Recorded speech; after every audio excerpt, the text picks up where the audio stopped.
पढ़ाई से प्रतियोगिता तक जूनियर स्तर विज्ञान में आज हम पदार्थ की संरचना के अंतर्गत परमाणु, अणु, तत्व, यौगिक एवं मिश्रण के विषय में जानेंगे। तो बच्चों, जैसा कि हम सभी जानते हैं कि हमारे परिवेश में विभिन्न प्रकार की वस्तुएं पाई जाती हैं जिनका कि हम दैनिक जीवन में उपयोग करते हैं। वो सभी वस्तुएं पदार्थ से मिलकर बनी होती है। यहाँ पर बच्चों हम कुछ पदार्थों को देख रहे हैं जिसमें से यदि हम शक्कर के चूर्ण को अपनी उंगलियों पर लगाएं तो उसके कुछ कण हमारी उंगलियों पर चिपक जाते हैं और इन कणों को तब तक विभाजित किया जाए जब तक कि ये कण विभाजित होना बंद ना हो जाए, तब जो कण प्राप्त होगा उस कण को परमाणु कहते हैं। तो बच्चों, परमाणु किसी भी पदार्थ की मूलभूत इकाई होती है और ये परमाणु पदार्थ का सबसे सूक्ष्मतम कण होता है जो कि मूलभूत 3 कणों इलेक्ट्रॉन, प्रोटॉन और न्यूट्रॉन से मिलकर बना होता है। तो बच्चों, परमाणु हाईली रिएक्टिव होता है। ये तुरंत ही किसी अन्य परमाणु या अणु के साथ क्रिया कर लेता है। पर बच्चों, हम ये भी बताएंगे कि परमाणु 1 सेकंड में 10⁻16 टाइम्स क्रिया करता है और परमाणु ही रासायनिक अभिक्रिया में भाग लेता है।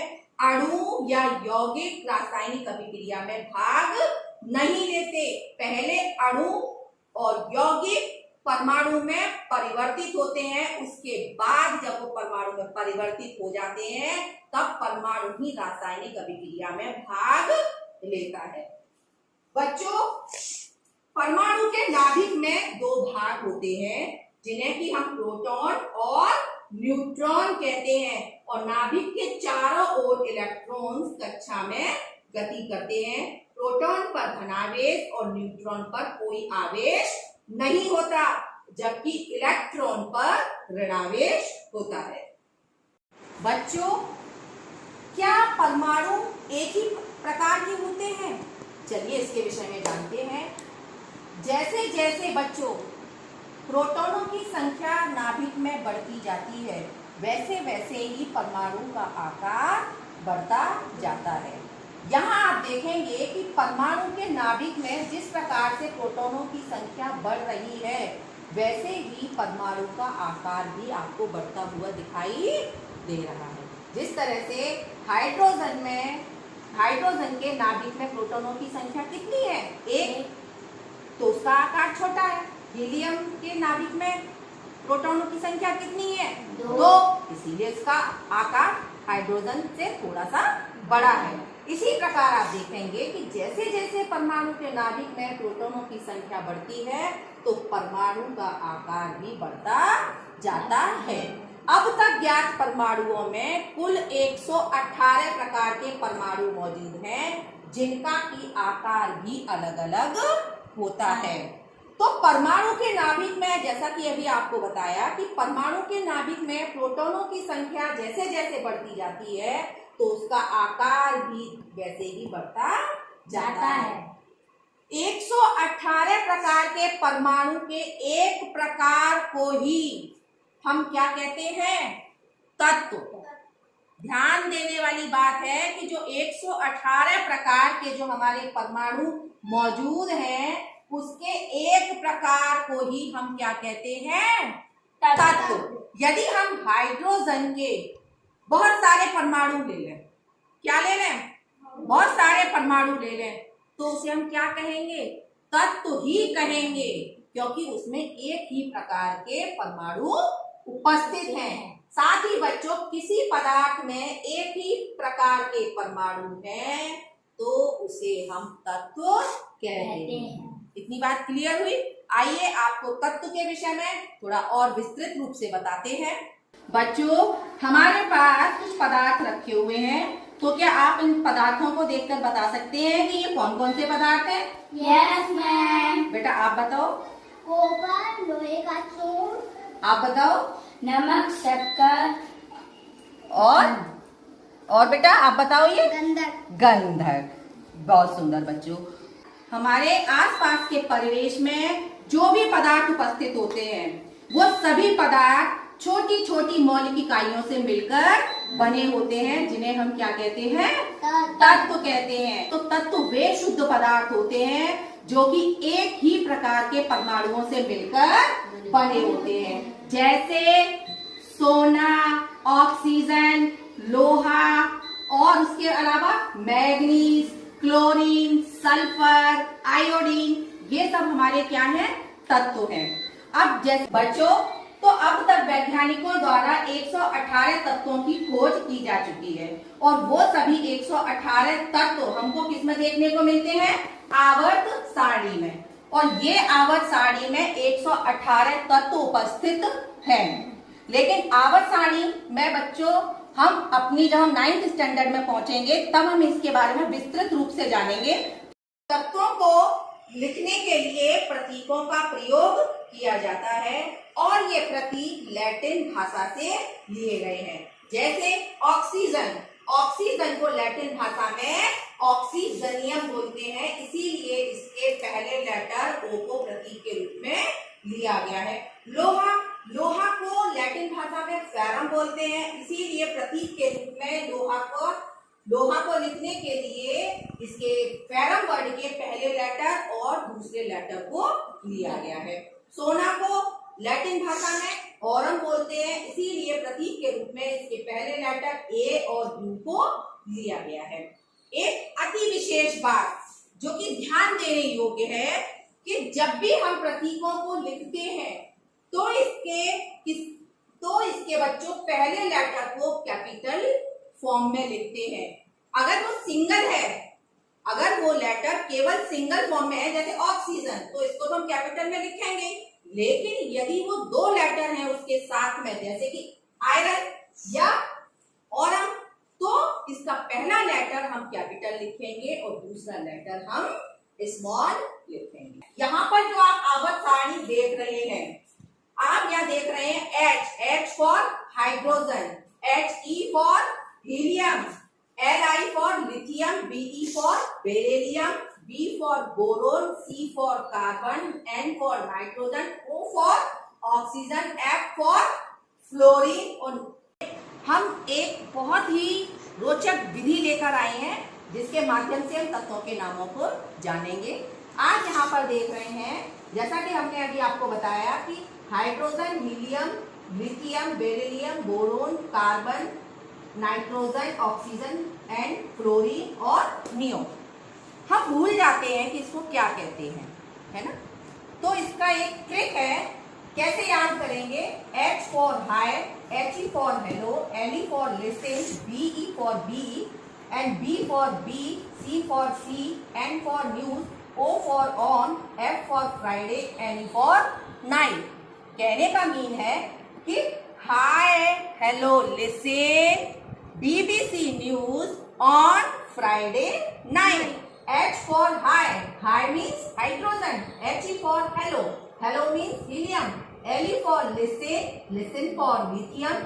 BE for B for beryllium, B for B for boron, C for C for carbon, N for news for nitrogen, O for on for oxygen, AF for Friday for chlorine, NE for night and night for neon. हम देखा ऐसी तरीके से याद कर सकते हैं। इसी तरीके से चलिए दूसरे सीरीज को देखते हैं। Sodium, magnesium, aluminium, silicon, phosphorus, sulphur, chlorine, argon, potassium and calcium. कैसे याद करेंगे? ना मांगो अल्लाह से पेप्सी, सोडा, कोला और काजू कतली। बस हमें ये सेंटेंस याद करना है, उसके बाद हम देखें कैसे याद कर लेंगे। ना means sodium, and mango, Mg for mango, Mg for magnesium, Al means Allah, Al for aluminium, Si means say, Si for silicon, P for Pepsi, P for phosphorus, S for soda, तो S for sulfur, Cl for cola, तो Cl for chlorine, Ar for or, तो Ar for argon, K for काजू, तो K for potassium, Ca for katli, तो Ca for calcium. ये है बच्चों बहुत इजी ट्रिक्स जिसके माध्यम से हम बहुत आसानी से तत्वों के नाम को आसानी से याद कर सकते हैं। साथ ही हम इस लूडो के माध्यम से हम खेल खेल में तत्वों के नाम को आसानी से याद करेंगे। अभी हम थोड़ी देर बाद इसमें हम क्या करेंगे, खेल खेलेंगे और देखेंगे कौन कितने बच्चे तत्वों के नाम को बिना देखे बता सकते हैं। ठीक है, अब हम बात करते हैं अणु के विषय में, यानी वह कण जो दो या दो से अधिक परमाणुओं से मिलकर बना होता है उसे हम क्या कहते हैं, अणु। क्या कहते हैं, अणु। जैसे आप देखेंगे यहाँ हाइड्रोजन के कितने परमाणु हैं, 2। जब वो आपस में मिल गए तो ये क्या बन गया, हाइड्रोजन का एक अणु बन गया। इसी प्रकार से नाइट्रोजन के जब 2 परमाणु आपस में मिले तो वो क्या बन गए, अणु बने, यानी नाइट्रोजन का एक अणु बन गया। अणु एक ही प्रकार के या अलग अलग प्रकार के परमाणुओं से मिलकर बना होता है। जैसा कि आपने अभी यहाँ पर देखा, यहाँ पर एक ही प्रकार के परमाणु आपस में मिल रहे थे और यहाँ पर अलग अलग प्रकार के परमाणु आपस में मिल रहे हैं। जैसा कि एक हाइड्रोजन का परमाणु है और दूसरा क्लोरीन का परमाणु है। जब ये दोनों अलग प्रकार के परमाणु आपस में मिले तो क्या बन गया, हाइड्रोजन क्लोराइड। तो जब बच्चों समान प्रकार के परमाणु आपस में मिलते हैं तो हमें एक तत्व का अणु प्राप्त होता है। इतनी बात क्लियर है। जब समान प्रकार के परमाणु आपस में मिलेंगे तो हमें एक तत्व का अणु प्राप्त होगा, और जब असमान प्रकार के परमाणु आपस में मिलते हैं तब हमें क्या मिलेगा, तो हमें एक यौगिक का अणु प्राप्त होता है। परमाणु के विषय में हमने जाना था कि परमाणु कभी भी स्वतंत्र अवस्था में नहीं रह सकता क्योंकि परमाणु हाईली रिएक्टिव होता है। लेकिन अणु के विषय में बात करें तो अणु स्वतंत्र अवस्था में रह सकता है। अणु में उस तत्व यौगिक के सभी गुण पाए जाते हैं जिनसे कि वह मिलकर बना होता है। अब हम चलते हैं मिश्रण की तरफ। तो बच्चों यहाँ आप देखेंगे हमारे पास ये क्या है, एक पोर्सिलेन बाउल। अब इसमें हम क्या करेंगे, थोड़े से हम क्या लेते हैं, लोहे चूर्ण को। हम इस पोर्सिलेन बाउल में क्या लेते हैं, लोहे चूर्ण को। ठीक है, अब इसमें थोड़ा सा हम क्या ले लेते हैं, गंधक का चूर्ण। क्या ले लेते हैं, गंधक का चूर्ण। गंधक का चूर्ण, यानी हमने 2 तत्वों को आपस में मिला दिया। जब 2 तत्वों को आपस में मिला दिया तो वो क्या बन गया, मिश्रण। क्या बन गया, मिश्रण। मिश्रण बन गया। अब हम ये देखते हैं ये मिश्रण बना है, इसकी जांच भी तो की जानी चाहिए। जब हम मिश्रण के पास इस चुंबक को लाते हैं तो हम देखेंगे कि क्या होता है। जब हम मिश्रण के पास इस चुंबक को लाते हैं तो आपको क्या दिखाई दे रहा है कि चुंबक द्वारा लोहे के अवयवों को आकर्षित कर लिया गया। आप देखेंगे कि चुंबक ने लोहे के जो कण थे उसको आकर्षित कर लिया। ठीक,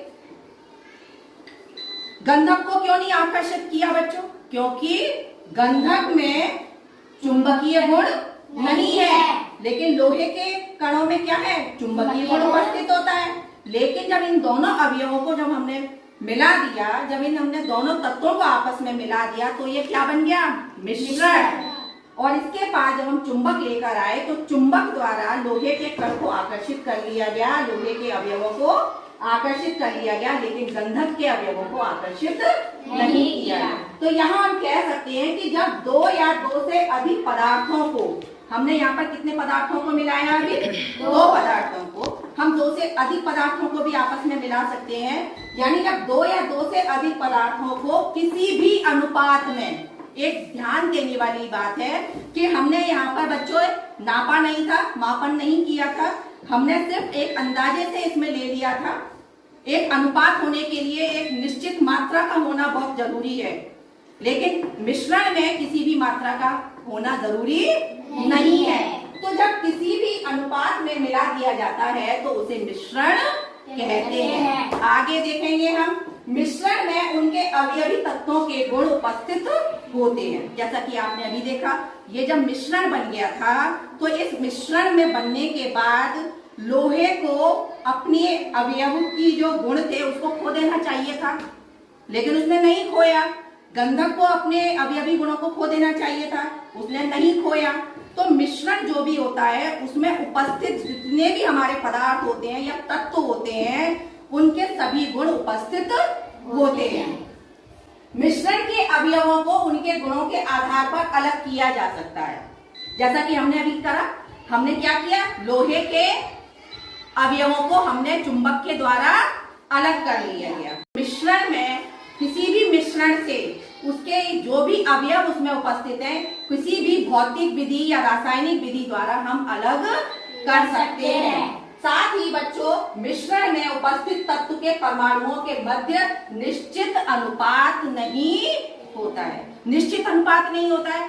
जैसे बच्चों, किसी को मीठा दूध ज्यादा पसंद होता है, किसी को कम मीठा पसंद होता है, किसी को चाय कम मीठी पसंद होती है, किसी को चाय में दूध ज्यादा पसंद होता है। इसी तरह शरबत में किसी को शरबत में नींबू निचोड़ के ज्यादा पसंद होता है, या किसी को शरबत में बर्फ ज्यादा पड़ी हुई पसंद होती है। सबको अपनी अपनी पसंद के अनुसार चीजें पसंद होती हैं, लेकिन इसमें यह आवश्यक नहीं है जब हम किसी भी मिश्रण को बनाते हैं कि उसमें एक निश्चित अनुपात हो। ये मिश्रण की बात हम यहाँ पर और करें, जैसे समुद्री जल है। समुद्री जल किससे मिलकर बना है? नमक और पानी से। इसी प्रकार हमारे वायुमंडल में क्या है बच्चों? वायु। वायु किसका मिश्रण है? आपने जब पिछली कक्षा हुई थी, जब हमने वायुमंडल का टॉपिक आपको पढ़ाया था, तो हमने ये जाना था कि वायु क्या है? एक मिश्रण है जो कि किससे मिलकर बनी है? ऑक्सीजन, नाइट्रोजन और कार्बन डाइऑक्साइड और आर्गन। जिसमें ऑक्सीजन कितने परसेंट होती है? 21%, नाइट्रोजन 78% और आर्गन 0% और कार्बन डाइऑक्साइड 0.5%। ठीक है, तो आपने जाना कि मिश्रण में देखिए वायु में कितने पदार्थ, कितनी गैसें उपस्थित हैं। यहाँ पर और भी बहुत सारी गैस है, लेकिन यहाँ पर आपको समझाने के लिए हमने सिर्फ कितनी गैसों को लिया है? 4 गैसों को लिया है। ठीक है, इसी क्रम में आगे बढ़ेंगे हम। बच्चों, अब इस बाउल में हमने गंधक के चूर्ण को और लोहे के चूर्ण को आपस में क्या कर दिया? मिला दिया। और मिलाने के बाद ये क्या बन गया? मिश्रण बन गया। अब इस मिश्रण को हम स्प्रिट लैंप द्वारा क्या करेंगे? गरम करेंगे और उसके बाद देखेंगे इसमें क्या परिवर्तन दिखाई देता है।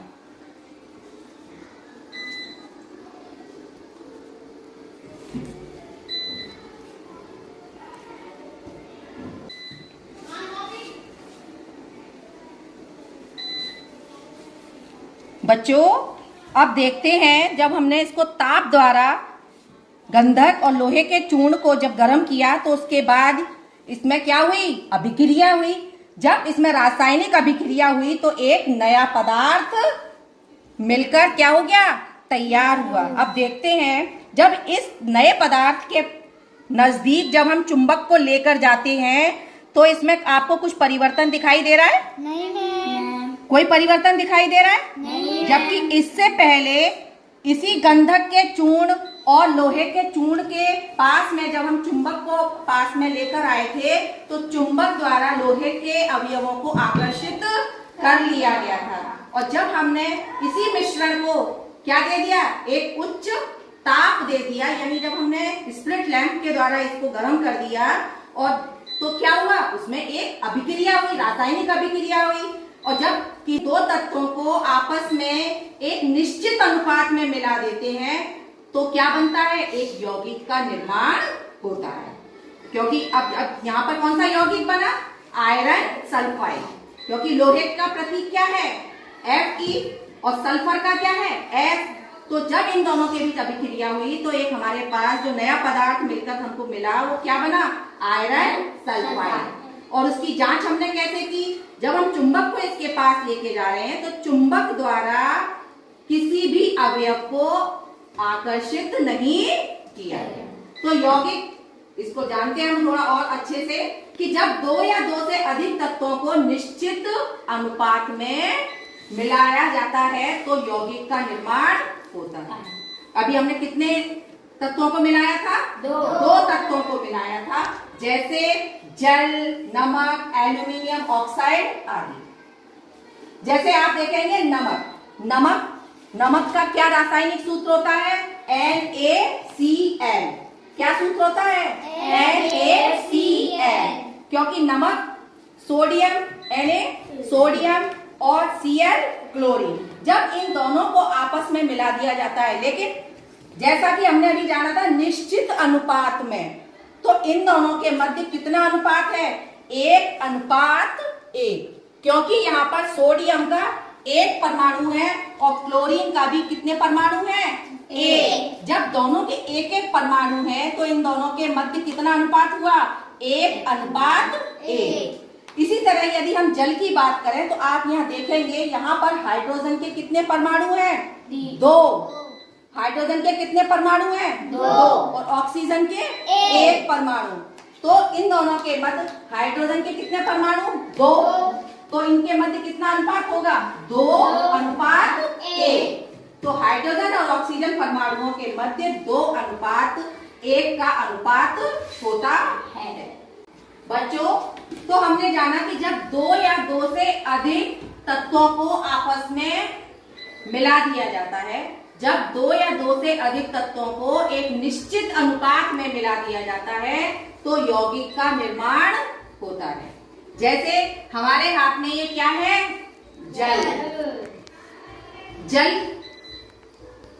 जल को बनाने के लिए कितने तत्वों का प्रयोग किया गया है? दो प्रकार के तत्वों का प्रयोग किया गया है, जिसमें पहला है हाइड्रोजन और दूसरा है ऑक्सीजन है। अब यहाँ पर हम ये देखेंगे बच्चों, हाइड्रोजन का गुण क्या है? हाइड्रोजन दहन में सहायक होती है। जो हाइड्रोजन होता है वो जलने में सहायक होती है, और ऑक्सीजन भी दहन में सहायक होती है, क्योंकि अगर हम किसी चीज को जलाना चाहते हैं तो उसके लिए ऑक्सीजन का होना आवश्यक है। यदि हम मोमबत्ती को एक बंद ग्लास में जलाएं तो क्या वो जल पाएगी? नहीं। क्यों नहीं जलेगी? क्योंकि ऑक्सीजन नहीं पहुंच रही है। हमने पिछला प्रयोग किया था कि जलती मोमबत्ती के ऊपर हमने एक ग्लास को उल्टा करके रख दिया था, थोड़ी देर बाद मोमबत्ती बुझ गई। क्यों बंद हो गई थी? क्योंकि जितनी देर उसको ऑक्सीजन मिली थी उतनी देर जली थी, उसके बाद वो कैसी हो गई थी? बंद हो गई थी। तो हमने उस प्रयोग से ये जाना था कि ऑक्सीजन दहन में सहायक होती है। जब हाइड्रोजन भी सहायक होती है दहन में और ऑक्सीजन भी दहन में सहायक होती है, लेकिन जब इन दोनों तत्वों को आपस में एक निश्चित अनुपात में मिला दिया जाता है तो क्या बन जाता है? जल। तो हम जल के बारे में जानेंगे। तो क्या जल भी दहन में सहायक होता है? जल जलने में सहायक होता है? नहीं, क्योंकि जब कहीं आग लग जाती है तो उसको बुझाने के लिए हम किसका प्रयोग करते हैं? जल का प्रयोग करते हैं, क्योंकि हाइड्रोजन और ऑक्सीजन आपस में अभिक्रिया करके क्या बनाते हैं? जल, और यौगिक का निर्माण होता है। बच्चों, तो यहाँ पर यौगिक को और अच्छे से जानने के लिए हम यहाँ पर पजल लेकर आए हैं। क्या लेकर आए हैं? कुछ पजल कार्ड्स लेकर आए हैं, और इन पजल कार्ड्स के माध्यम से हम इनको बहुत अच्छे से जानेंगे। तो चलिए हम आपको कुछ कार्ड्स देते हैं और इसको आपस में जॉइंट करके आप जल्दी से बनाइए और देखते हैं कि कौन सा यौगिक हमारा बनकर तैयार होता है। जल्दी जल्दी बनाइए, देखते हैं।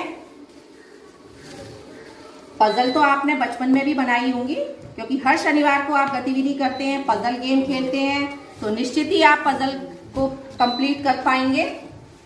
दिखाइए। अरे वेरी गुड वंदना, आपने तो बहुत जल्दी पजल बना दी, बहुत सुंदर। और दिखाइए इधर। वेरी गुड, आपने समय से पहले पजल को बना दिया। तो सबसे पहले हम बात करेंगे उपासना के पजल कार्ड की। तो बच्चों, यहाँ पर हम देख रहे हैं, यहाँ पर पोटेशियम के कितने परमाणु हैं? 1। ऑक्सीजन के कितने परमाणु हैं? 4। और मैग्नीज के कितने परमाणु हैं? 1। जब ये सभी परमाणु आपस में मिल गए, तत्वों के परमाणु जब आपस में मिल गए तो हमें हमारा जो यौगिक बनके तैयार हुआ वो कौन सा बनकर तैयार हुआ? Potassium permanganate. कौन सा बनकर तैयार हुआ? Potassium permanganate. ठीक, अब चलते हैं हम चांदी की तरफ। चांदी आपने ये बनाया है, इसमें हाइड्रोजन के कितने परमाणु हैं? 2। ऑक्सीजन का 1। तो ये क्या बन गया बेटा? जल। क्या बन गया? जल। क्योंकि जल का सूत्र क्या होता है? H2O। जल का सूत्र क्या होता है? H2O। चलिए बात करते हैं हम अब वंदना के पजल की। तो यहाँ पर वंदना कैल्शियम के कितने परमाणु हैं? 1। और कार्बन के 1। ऑक्सीजन के 3। तो ये क्या बनके तैयार हुआ? कौन सा यौगिक बना बच्चों? CaCO3। यानी कौन सा बना? Calcium carbonate. ये कार्ड बच्चों ऐसे हैं कि जब आप इसको और आपसे छोटे क्लास के बच्चे बनाएंगे, 5th 4th क्लास के बच्चे बनाएंगे, बना तो वो देंगे, लेकिन उसके बाद वो जब इसको पलट कर देखेंगे तो वो ये जान पाएंगे कि ये आपका कौन सा यौगिक बना है। इसी क्रम में आगे हम यश कुमारी का देखेंगे। तो यहाँ पर ये कौन सा यौगिक बनके तैयार हुआ है यश कुमारी? सल्फ्यूरिक अम्ल। ठीक, बहुत सुंदर बच्चों। बच्चों आज परमाणु, अणु, तत्व, यौगिक और मिश्रण के विषय में जाना। अगली क्लास में हम एक नए टॉपिक के साथ आप सभी के सामने फिर से उपस्थित होंगे। तब तक के लिए आप सभी बच्चों का बहुत बहुत धन्यवाद।